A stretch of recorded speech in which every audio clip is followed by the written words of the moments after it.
Have you ever pondered about the power of habits and their role in shaping our lives? Habits, whether good or bad, are the unseen architects of our daily routines and ultimately, our lives.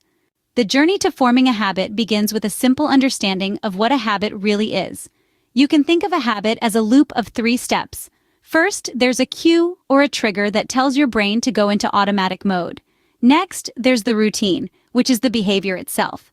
Lastly, there's the reward, which is the reason you're motivated to do the behavior in the first place. So how can you harness this 3-part loop to your advantage? Well, start by identifying a desirable habit you want to cultivate. For instance, you might want to read more books to boost your knowledge.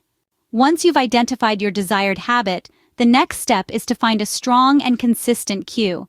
This could be a time of day, a location, or even another habit. For instance, you might decide to read for 20 minutes after dinner each night. Here, your cue is finishing dinner.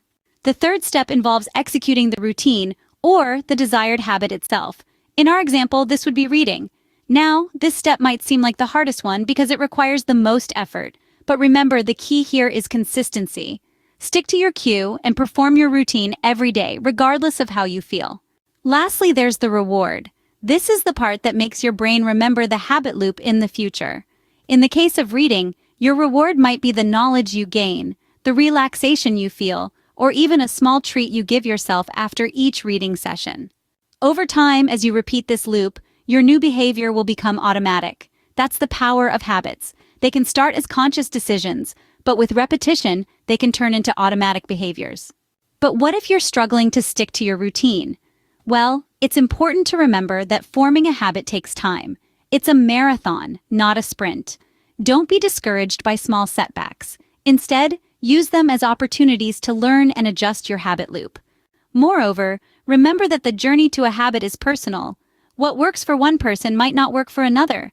So feel free to experiment with different cues, routines, and rewards until you find what works best for you. Finally, it's crucial to be patient with yourself. Forming a habit is a process, not a one-time event. So give yourself the time and space to grow into your new habit. To conclude, let's remember the powerful words of Aristotle. We are what we repeatedly do. Excellence, then, is not an act but a habit. So go out there, cultivate good habits, and watch as they transform your life for the better. Remember, the power to change your life lies in your habits.